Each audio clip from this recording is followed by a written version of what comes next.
औज़ुबिल्लाहि बिस्मिल्लाहिर्रहमानिर्रहीम। अब आप लोगों को बयान करेंगे बुर्ज मिज़ान यानी लिब्रा के बारे में कि इनका यकम से 10 अगस्त का ये इशरा इल्म नजूम की रोशनी में क्या कुछ बयान करने जा रहा है। सबसे पहले आप लोगों को बताता जाऊं कि वो अफराद जो 23 सितंबर से 23 अक्टूबर की तारीखों के दौरान पैदा हुए हैं वो बुर्ज मिज़ान के तहत आते हैं। इसके अलावा वो अफराद जिनको अपनी दुरुस्त तरीके पैदाइश का इल्म ना हो लेकिन उनके नाम का पहला हरफ रे ते तो से शुरू हो रहा है तो वो अफराद भी बुर्ज मिज़ान यानी लिब्रा के तहत आते हैं। सबसे पहले तो आप बुर्ज मिज़ान वाले अफराद अपने इस अशरे का खसूसी वजीफा नोट कर लें। वो ये है कि सूरह अल इमरान की आयत नंबर 26 21 मरतबा पढ़नी है आपने रोजाना और अपने मामलात में बेहतरी के लिए दुआ करनी है। इसके अलावा हस्ब तौफीक रोटी बतौर सदके के तौर पर देनी है। आप बुर्ज मिज़ान वाले अफराद किसी मसबत काम का आगाज करना चाह रहे हो तो इस अशरे की 4 अगस्त की तारीख का आप लोगों ने इंतखाब करना है। इसके अलावा आप बुर्ज मिज़ान वाले अफराद अपने लिए कोई खसूसी वजीफा पूछना चाह रहे हो, अपना ज़रिया डिस्कस करना चाह रहे हो, कोई ज़ाती सवाल हो तो उसके लिए भी हमारे स्क्रीन पर दिए गए नंबर पर राब्ता कर सकते हैं। और अगर टिकटॉक पर हमारी ये वीडियो देख रहे होंगे तो कॉन्टैक्ट डिटेल आप लोगों को बायो में से मिल जाएंगी। इस अशरे के दरमियानी यहाँ से शुरू होने वाला वक्त ऐसा है कि जब आप बुर्ज मिज़ान वाले अफराद अपनी ज़ात की तरफ खासी तवज्जो देते नजर आते हैं। यहाँ तक कि ये वक्त ऐसा है कि आप बुर्ज मिज़ान वाले अफराद किसी स्किन ट्रीटमेंट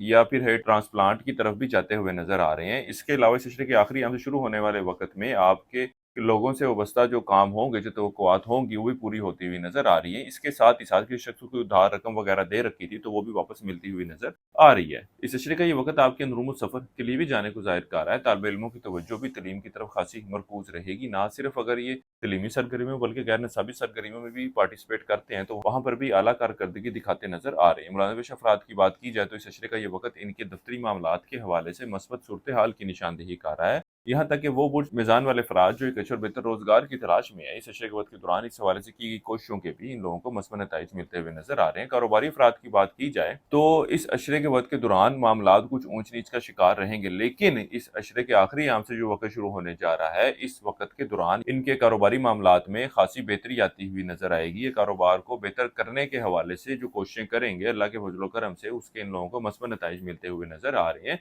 इस अशरे का ये वक़्त ऐसा है कि जब आप लोगों के साथ अच्छे बेहतर ताल्लुकात कायम करते हुए नज़र आते हैं, माशरे में इज़्ज़त व वक़ार रखने वाले लोगों के साथ ताल्लुकात बढ़ाते हुए नज़र आते हैं। ये वक़्त ऐसा होगा कि जब बड़े बहन-भाइयों, रिश्तेदारों और यार दोस्तों से वाबस्ता जो काम होंगे, वो भी पूरे होते हुए नज़र आ रहे हैं। वो अफ़राद जो इश्क व मोहब्बत के मामलात से वाबस्ता हैं, ये वक़्त उनके भी आपसी ताल्लुकात में बेहतरी की निशानदेही करेगा। इसके अलावा ये वक़्त ऐसा है कि जब शादीशुदा अफ़राद भी घर से बाहर कोई अफ़ेयर वगैरह चलाते हुए नज़र आ रहे हैं। इसके अलावा वो अफ़राद जो कानूनी मामलात, कानूनी मसाइल का शिकार हैं, ये वक़्त इन मामलात के हल होने की निशानदेही नहीं कर रहा। इसके साथ ही साथ आप बुर्ज मिज़ान वालों को चाहिए कि कोई भी ऐसी इल्लीगल एक्टिविटी या कोई भी ऐसा काम ना करें जिसकी वजह से आपको किसी कानूनी अदारे का सामना करना पड़े। ये वक़्त ऐसा नहीं है कि जब आप इन मामलात से बआसानी बाज़याब हो सकें या बआसानी छुटकारा हासिल कर सकें। इस अशरे का ये वक़्त अल्लाह के फज़ल व करम से एक अच्छी और बेहतर सेहत की निशानदेही कर रहा है। ये वक़्त ऐसा है कि जब आपकी तवज्जो कुछ नया सीखने, कुछ नया करने की तरफ भी मरकूज़ नज़र आती है। बुर्ज मिज़ान वालों के लिए अब तक इतना ही। अल्लाह हाफ़िज़।